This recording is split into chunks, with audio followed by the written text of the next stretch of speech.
रिहाई के बाद आप दफ्तर में सीएम अरविंद केजरीवाल कार्यकर्ताओं को संबोधित कर रहे हैं। मेरे आम आदमी पार्टी के सभी साथीगण, नेतागण आज यहाँ पे इतनी बड़ी संख्या में आए हुए सभी भाइयों बहनों और अरे भाई यहाँ नहीं हो यार, ये मीडिया क्लिप रोको भाई। देश भर में लोग देख रहे हैं, उन सभी भाइयों बहनों, माताओं, बुजुर्गों, बच्चों, आप सब लोगों को मेरा नमस्कार। सबको इस वक्त देश भर में लोग देख रहे हैं, उन सभी भाइयों बहनों, माताओं, बुजुर्गों, बच्चों, आप सब लोगों को मेरा नमस्कार, सबको मेरा प्रणाम।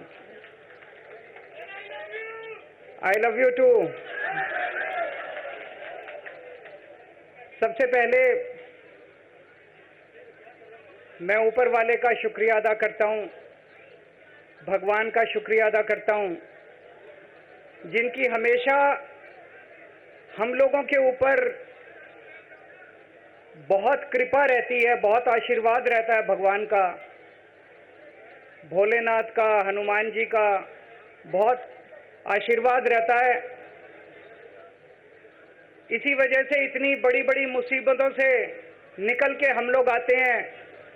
इतने बड़े बड़े सामने हमारे दुश्मन हैं, जिनसे लड़के हम लोग सफल होते हैं। एक छोटी सी पार्टी जिसने इस देश की राजनीति बदल के रख दी। मैं इसीलिए सबसे पहले ऊपर वाले का पूरे सम्मान के साथ शुक्रिया अदा करता हूं और आशीर्वाद चाहता हूं।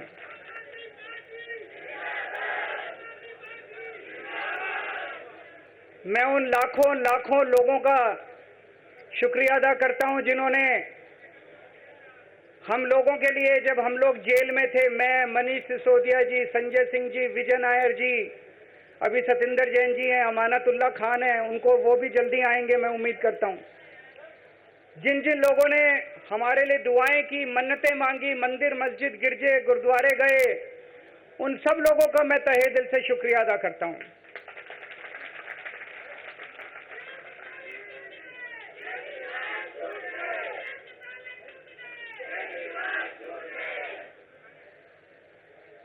जेल में काफी वक्त मिला सोचने का, पढ़ने का, और कई किताबें पढ़ी, पॉलिटिकल किताबें पढ़ी, अपने स्वतंत्रता के आंदोलन की किताबें पढ़ी, गीता कई बार पढ़ी, रामायण पढ़ी, महाभारत पढ़ी।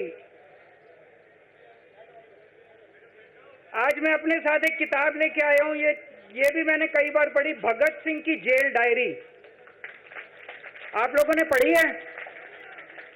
पढ़ना इसको जरूर, खरीद लेना, खरीद के इसको पढ़ना, भगत सिंह की जेल डायरी। जब भगत सिंह जेल में थे, आज से 90-95 साल पहले, उन्होंने जेल के अंदर अपने लेख लिखे थे, वो लेख इसमें हैं। और जेल के अंदर से उन्होंने बाहर कई लोगों को खत लिखे थे, उन्होंने अपने क्रांतिकारी साथियों को खत लिखे थे, उन्होंने देश के युवाओं के नाम खत लिखे थे। बलिदान से पहले साथियों को अंतिम पत्र 22 मार्च 1931, ये खत उन्होंने जेल से लिखा और उनके साथियों तक पहुंचाया अंग्रेजों ने।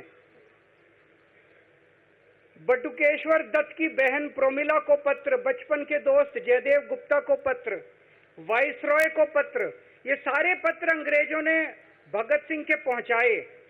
युवाओं के लिए जो पत्र लिखा, वो पत्र बकायदा युवाओं के एक सम्मेलन में पढ़ के सुनाया गया।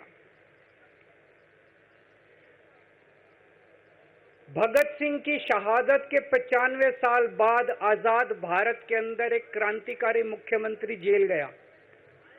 मैं अभी जेल गया, मैंने जेल से एक ही पत्र लिखा था एलजी साहब को। 15 अगस्त था, देश का स्वाधीनता दिवस था। देश के आजादी के दिवस के ऊपर दिल्ली का मुख्यमंत्री दिल्ली सरकार की तरफ से झंडा फहराता है। मैंने एलजी साहब को 3 दिन पहले चिट्ठी लिखी, 15 अगस्त के 3 दिन पहले, कि एलजी साहब, मैं चूंकि जेल में हूं, मेरी जगह आतिशी जी को झंडा फहराने की इजाजत दी जाए। कुछ गलत तो नहीं लिखा? वो चिट्ठी मेरी एलजी साहब तक नहीं पहुंचाई गई, मुझे चिट्ठी वापस करी गई और मेरे को ये वार्निंग जारी की गई। ये वार्निंग भी लेके आया हूं, जिंदगी भर साथ रखूंगा ये मेरे को वार्निंग दी गई कि दूसरी बार अगर आपने एलजी साहब को चिट्ठी लिखने की हिम्मत करी तो आपके साथ जो फैमिली मुलाकात होती है हर हफ्ते, वो फैमिली मुलाकात बंद कर दी जाएगी।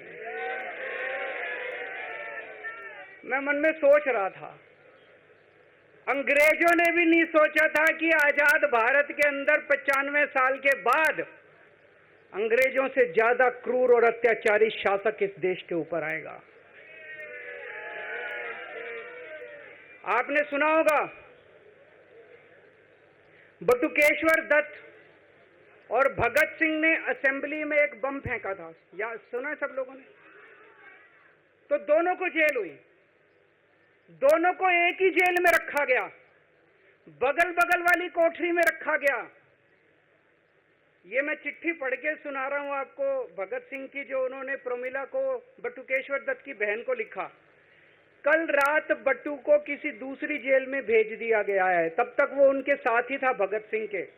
ये चिट्ठी 17 जुलाई 1930 की है। उनकी जुदाई मेरे लिए असहाय हो रही है। भगत सिंह लिख रहे हैं बटुकेश्वर दत्त की बहन को कि बटुकेश्वर दत्त की जुदाई मेरे लिए असहनीय हो रही है। आज पहला दिन है जब मैं अपने को पूरी तरह उद्विग्न पा रहा हूं और मेरे लिए हर मिनट एक बोझ बन गया है। एक मित्र से जुदा होना सचमुच सगे भाई से भी ज्यादा प्रिय थे मेरे को बटुकेश्वर। तो दोनों साथ रहते थे।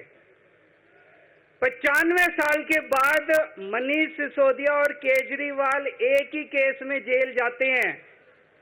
मनीष सिसोदिया को अलग जेल में रखते हैं, मेरे को अलग जेल में रखते हैं, साथ मिलने की इजाजत नहीं दी जाती। आजादी की लड़ाई जब हुई, जवाहरलाल नेहरू जेल गए, महात्मा गांधी जेल गए, बाबा साहब अंबेडकर जेल गए, चंद्रशेखर आजाद जेल गए, अशफाकुल्ला जेल गए, कितने स्वतंत्रता सेनानी जेल गए, कई कई सालों तक जेल गए।